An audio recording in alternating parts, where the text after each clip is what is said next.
18ஆம் படி கருப்பசாமி துணை. என் தங்கப்பிள்ளையே, இப்போது இந்த கருப்பசாமி உன்னை தேடி வந்து பேசிக்கிட்டு இருக்கதின் காரணத்தை நீ அறிவாயா? எல்லா ஆபத்துகளிலிருந்தும் உன்னை காப்பாற்றி கரை சேர்க்கறதுக்காகவும் உனக்கான நல்லதை நடத்தி கொடுக்கறதுக்காகவும் தான் இப்போ உன்னை தேடி வந்திருக்கேன். எப்போவுமே நீ கஷ்டப்படுறன்னு தெரியும் போது, உன்னுடைய வறுமை நிலையை புரியும் போது, உனக்கு உதவ நினைக்கிறவங்கள விட உன்னை உதச்சி கீழே தள்ள நினைக்கிறவங்க தான் இங்கே அதிகமாக இருக்காங்க. அதனால தானே நான் மறுபடியும் உன் கஷ்டத்தையும் பிரச்சனைகளையும் யாருக்கிட்டையும் போய் சொல்லாதன்னு சொல்கிறேன். உனக்குள் இருக்கக்கூடும் நம்பிக்கையை எந்த சூழ்நிலையிலும் நீ கைவிடாமல் பார்த்துக்கிட்டினா அதுவே உன்னை சோர்ந்து போக விடாமல் காப்பாற்றும். எப்போதும் நீ நம்பிக்கையோடு இருந்தினா எல்லாமே உன் வாழ்க்கையில் நிச்சயம் நல்லதாகவே நடக்கும். நிறைவேறாத ஆசைகளையே நினச்சி கவலைப்பட்டுக்கிட்டு நிம்மதி இழந்து இருப்பதை விட இன்னைக்கு கிடைக்காதது நாளைக்கு நிச்சயம் கிடைக்கும், நல்லதாக நடக்கும்னு உணர்ந்துக்கிட்டு நகர்ந்து போவது தானே சரியாக இருக்கும். யாருக்கிட்ட எதையும் வற்புறுத்தி வாங்கணும்னு நினச்சின்னா அது உன் வாழ்க்கைக்கு பொருந்தாததாகத்தான் போகும். யார் கொடுத்தாலும் யார் என்ன செஞ்சாலும் மனமுவந்து விரும்பி தரும்படி ஒரு சூழ்நிலை இருந்தாதான் அது உனக்கும் சந்தோஷத்தை தரும், அடுத்தவங்களுக்கும் நிம்மதியை தரும். இந்த உலகில் தவறுகள் நீ செய்யணும்னு நினச்சினா, தப்பான வழியில் போகணும்னு நினச்சினா நிறைய பேர் உனக்கு ஆதரவாக உதவியாக துணையாக இருப்பாங்க. ஆனால் அதுலேருந்து மீண்டு வரணும்னு நினச்சினா உன் அறிவும் மனசும் மட்டும்தான் உனக்கு உதவி செய்ய முடியும். இப்போது உன் கஷ்டங்களை நினச்சி கவலைப்பட்டு கலங்கி போயிருக்கிற உனக்கு நல்லது செய்ய வரலைனாலும் கெடுதல் செய்யும் மனிதர்களை நினச்சி துவண்டு போகாத. பொறுமையா அமைதியா நடக்கிறது என்னன்னு கவனிச்சு பாரு. இந்த கருப்பசாமி உன் கூடவே இருந்து உன்னை ஆசீர்வதிச்சு அத்தனை பிரச்சனைகளிலிருந்தும் நிச்சயமாக உன்னை காப்பாற்றுவேன். யாருக்கிட்டையும் போய் அதிகமாக பேசி அப்புறமா அவதிப்படுறதை விட அமைதியாக இருந்து என்ன நடக்குதுன்னு உணர்ந்துக்கிடும் போதுதான் நீ நிம்மதியாக வாழ்வதற்கு ஏற்றாறு போல உன் வாழ்க்கை மாறும். பலமுறை நீ ஜெயிச்சுட்டு இப்போ ஒரு முறை தோத்தினா அதுதான் ஆச்சரியம்.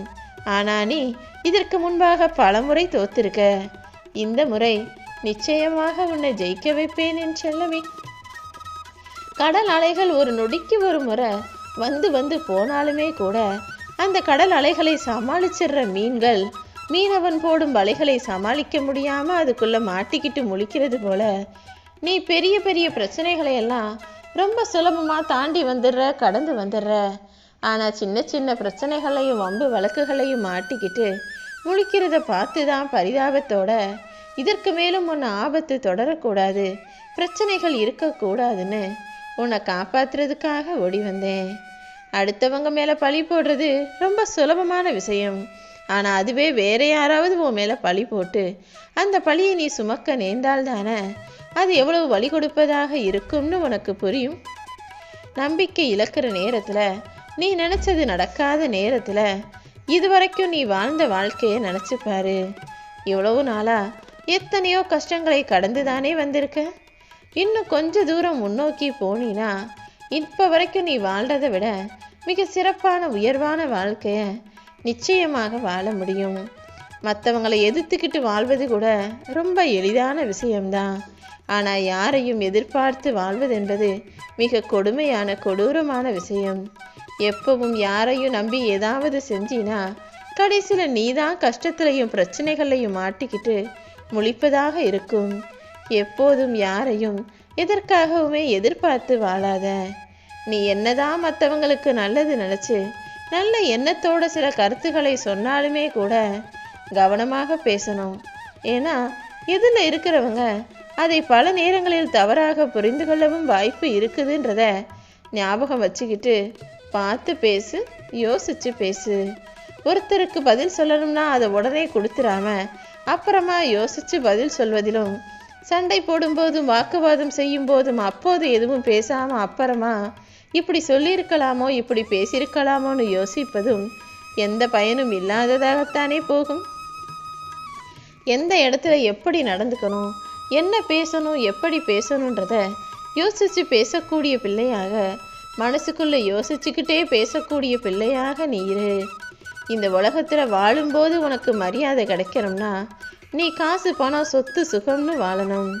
மனிதன் இறந்த பிறகும் அவனுக்கு மரியாதை கிடைக்கணும்னா அவன் தான தர்மம் செய்யக்கூடிய நல்ல குணத்தோட தான் இருந்திருக்கணும். மொத்தத்தில் இந்த உலகில் மனிதன் வாழ்வதும் மனிதன் மண்ணை விட்டு போவதும் கூட காசு பணம் நல்ல குணத்தை பொறுத்து தான் இருக்கு. எப்போவுமே நீ மனிதனாக மனிதாபிமானத்தோடு நடந்து கொள்ளும்போது எல்லாமே சரியாக சிறப்பாக தான் நடக்கும். உன்னை சுற்றி இருக்கும் எந்த உறவும் கடைசி வரைக்கும் உன் கூடவே துணைக்கு வந்துட மாட்டாங்கன்ற உண்மை உனக்கு தெரியும் தானே. எப்போவுமே வாழ்க்கையில் யாரையும் எதிர்பார்க்காம அமைதியாக நீ செய்ய வேண்டிய வேலைகளையும் கடமைகளையும் சிறப்பாக செஞ்சுட்டு போய்கிட்டே இரு. உன்னுடைய எதிரி என்பவனே உடம்பு சரியில்லாமல் இருந்தாலும் பகைவனே படுக்கையில் இருந்தாலும் கூட அவனுக்கு நலம் விசாரித்து ஆறுதல் சொல்லக்கூடிய அன்பான பிள்ளையாக நீ இருக்கணுமென்னு சொல்லவே. உன்னுடைய எதிரியோ உனக்கு பிடிக்காதவங்களோ உன் வீட்டுக்கு வந்தாலும் அவங்கள வாங்கன்னு வரவேற்று உபசரிக்கக்கூடிய உயர்ந்த பண்பாடும் எப்போதும் உனக்குள்ள இருக்கணும். ஏன்னா நீ என்னுடைய பிள்ளை அல்லவா. உன்னை நாடி அல்லது உன்னை தேடி ஒருவர் வரும்போது அவர்களை வேணாம்னு சொல்றதும் முகத்தை திருப்பிக் கொள்வதும் விரட்டி அடிப்பதும் உன்னுடைய குணத்துக்கு அழகு கிடையாது. சில நேரங்களில் சில பேர் உன்னை புரிஞ்சுக்காம தப்பா பேசியிருக்கலாம், தப்பா நினச்சிருக்கலாம். உன் மதிப்பு யாருக்கும் உடனே புரிந்து விடாது. பல நேரங்களில் இல்லாத விஷயத்தை நினச்சிதானே மனிதர்கள் மனம் இயங்குது. அப்படிதான் உன்னையும் புரிஞ்சுக்காம தெரிஞ்சுக்காம நடந்தவங்க நீ கொஞ்சம் விலகி இருக்கும்போது உன்னை புரிஞ்சுக்கிட்டு உன்னை தேடி வரதான் போகிறாங்க. இந்த உலகில் நான் உனக்கு கொடுத்திருக்கிற எல்லாமே விலைமதிப்பற்ற பொக்கிஷங்கள் தான். உன் வாழ்க்கையில் உனக்கு கிடைச்ச விஷயங்களுக்காகவும் உனக்கு அமைஞ்ச விஷயங்களுக்காகவும் சொந்தங்களுக்கும் உறவுகளுக்கும் சேர்த்தே நன்றி சொல்ல பழகு. எல்லாத்தையும் உனக்காக பார்த்து பார்த்து செய்யக்கூடிய இந்த கருப்பசாமி எந்த சூழ்நிலையிலும் உன்னை கஷ்டப்படுத்தவோ நஷ்டப்படவோ விட்டுட மாட்டேனேன்னு செல்லமே. வாழ்க்கையை நல்லா வாழ்கிறவங்க ஒரு பக்கம் நல்லா வாழ்ந்துட்டு நிம்மதியாக இருக்காங்க. ஆனால் ஒரு சிலர் நல்லா வாழ்கிறவங்க போல நடிக்கிறதுக்காக தயாராக இருப்பவர்களுக்கு வாழ்க்கைன்றது கொஞ்சம் கடினமாகத்தான் இருக்கும். எப்படின்னா, நல்லா வாழ்கிறவங்களுக்கு நல்லா வசதி இருக்குது, அவங்க நினச்சது போல் வாழ்ந்துட்டு போகிறாங்க. நீயும் அவங்கள பார்த்து உடம்புல சூடு போட்டுக்கணும், அவங்கள போல் நல்லா வாழ்கிற மாதிரி காட்டிக்கணும்னு நினச்சின்னா அது கஷ்டமான காரியம் அல்லவா. நீயாக இரு. உனக்கு கிடைச்ச வசதியையும் வாய்ப்பையும் பயன்படுத்தி உனக்கு பிடிச்சது போல உன் வாழ்க்கையை வாழு. எல்லாமே சரியாயிடும், நாளைக்கு எல்லாமே மாறிடும்ன்றது நம்பிக்கை. எது மாறினாலும் மாறலேனாலும் எல்லாத்தையும் என்னால் சமாளிக்க முடியும், செஞ்சிருவ முடியும்னு நம்புறது தானே தன்னம்பிக்கை. இப்படி தன்னம்பிக்கையோட எல்லாத்தையும் எதிர்கொள்ளக்கூடிய தைரியத்தோடு நீ இருக்கும்போது இந்த கருப்பசாமி எனக்கு என்ன கவலை. இப்போது உன்னை சுற்றி சூழ்ந்திருக்கிற மனிதர்களும் அவர்களுடைய செயல்களும் அவர்கள் செய்யும் பிரச்சனைகளும் எதுவாக இருந்தாலும் அனைத்தையும் உனக்காக துணையிருந்து சரி செய்ய இந்த கருப்பசாமி நான் இருக்கேன். எதுவுமே நிலச்சி நிற்காத பூமியில கடைசி வரைக்கும் நம்ம இப்படியே வாழ்ந்துடுவோமோன்னு நீ பயப்பட வேணாம். சீக்கிரமே எல்லாத்தையும் சரி செஞ்சு நிரந்தரமான நிம்மதியையும் மகிழ்ச்சியான மனசையும் உனக்கு கொடுக்க தான் போகிறேன். இன்னைக்கு வேணும்னா உண்மையான அன்போடு இருக்கக்கூடிய உன்னை புரிஞ்சுக்காம பல பேர் அலட்சியம் செய்யலாம். நாளைக்கு இதே உன்னுடைய அன்பு கிடைக்காதான்னு எல்லாரும் ஏங்கும்படி பல விஷயங்களை நடத்த தான் போகிறேன். எந்த சூழ்நிலையிலும் நேரத்தையும் காலத்தையும் ரொம்ப அசாதாரணமாக நினச்சி வீணாக்கிறாத. நேரத்தை வீணாக்கும் போதெல்லாம் ஒரு முறை அந்த கடிகாரத்தை உத்து பார்த்தினா அதில் ஓடிக்கிட்டு இருக்குது முள்ளல்ல, உன் வாழ்க்கையின் காலங்கள் ஓடிக்கிட்டு இருக்குன்றதை புரிஞ்சுக்கோ. வாழ்க்கையை வீணாக ஓட விட்டுறாத.